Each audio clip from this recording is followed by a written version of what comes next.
What up, everybody? Matt Outdoorsman here. Guys, this Russia-Ukraine conflict is getting uglier and uglier by the day. As each day passes, there's just different news coming out on it, and I haven't really touched base on this topic too much on my videos. I want to talk about it a little bit today.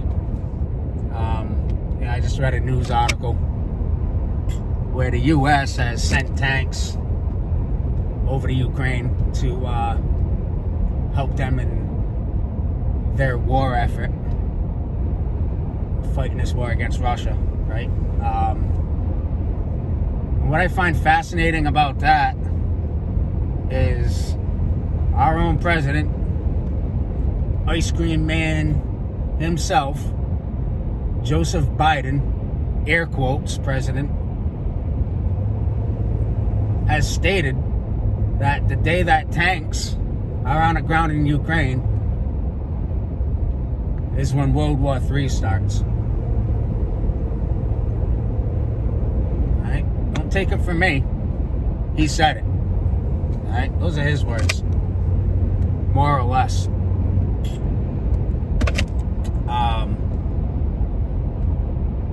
So what's that mean? I mean, that raises the question, are we in World War III, guys? I think the thing that scares me the most about this is that most of the American people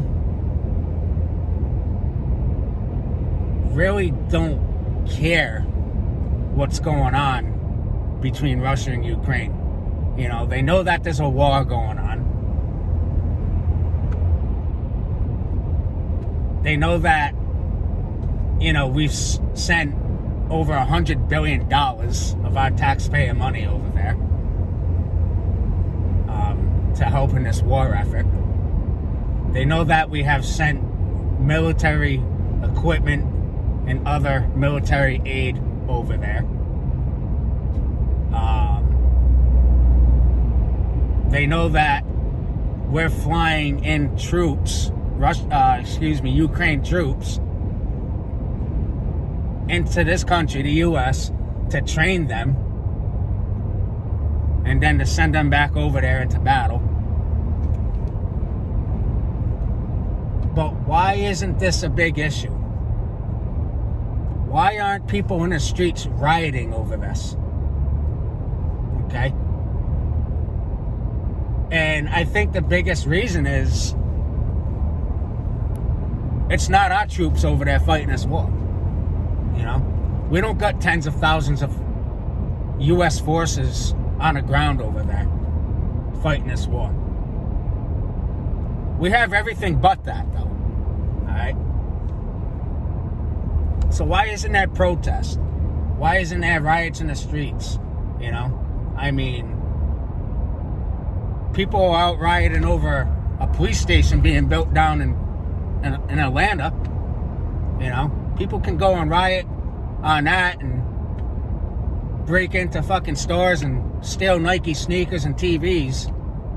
But they're not going to riot over the fact that we are practically in World War III right now. And we are closer than ever to nuclear annihilation. Alright?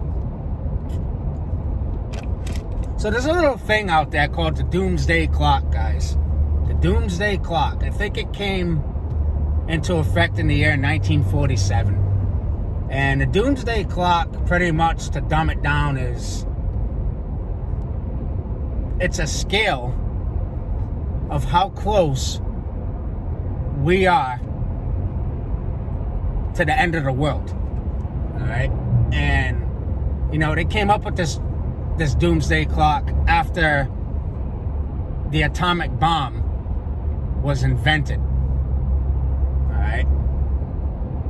And right now, this Doomsday Clock is 90 seconds from midnight. 90 seconds away from midnight. Look it up. I'm not going to get into the whole all the details about the doomsday clock. I kind of gave you the rundown on it. So look up the doomsday clock. All right, that's interesting. All right, so you got the Russian leaders basically saying that if we continue to provide aid to Ukraine, that they're going to escalate this war, which could possibly result in nuclear weapons being used on a global scale. All right? This is what the Russian leaders are saying right now. All right? Then you got Donald Trump. You know, he put a post out on Truth Social saying pretty much the same thing. Like, if we don't stop this war, World War III is going to happen. So think about that for a second, guys. Nuclear annihilation, pretty much the end of humanity. And everybody is just caring about their business, going about their days.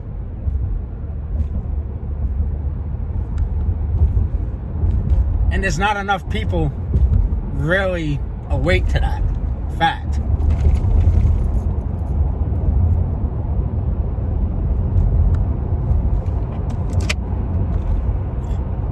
Pretty much every NATO country, in one way, shape, or form,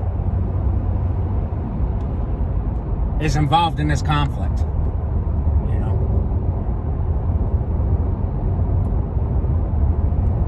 You know, another thing that Russian military leaders have stated, along with political leaders over in Russia, you know, they said, hey, listen,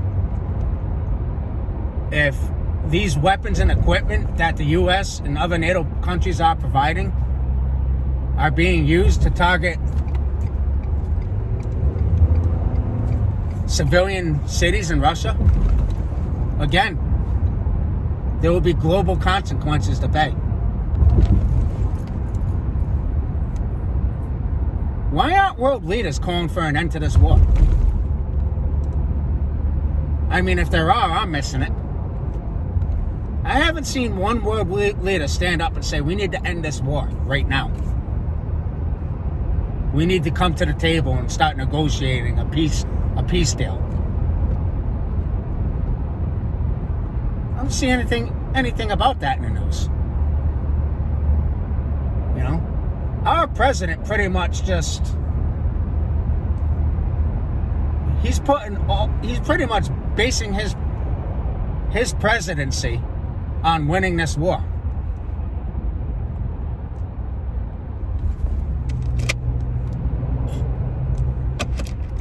And he's pushing all his chips into the middle of the betting table. Everything.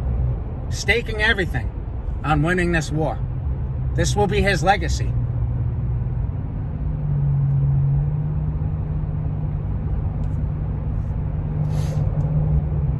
I don't know, guys. Like I said, it's getting ugly.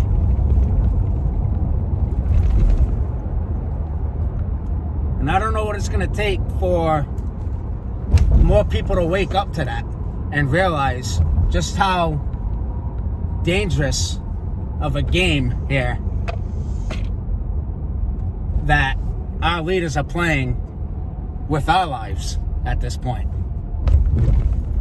All right, because as everybody is going about their daily business,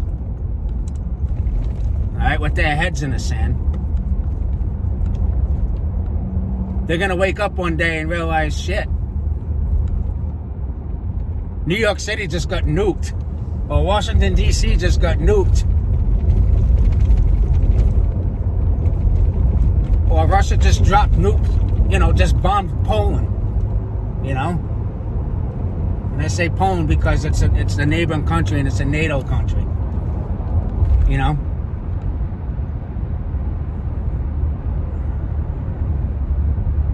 Basically what I'm saying is it's going to be too fucking late by the time people really realize what's going on. Okay? basically my point here. Alright. Anyway, guys, something to pay attention to, something to keep your eyes on. Alright. Folks, if you like this video, if you haven't already, please subscribe to my channel. Perhaps hit that thumbs up button on the way out. That'll help me spread my message and get my word out to the prepping community. Thanks for watching, folks. Mad Outdoorsman.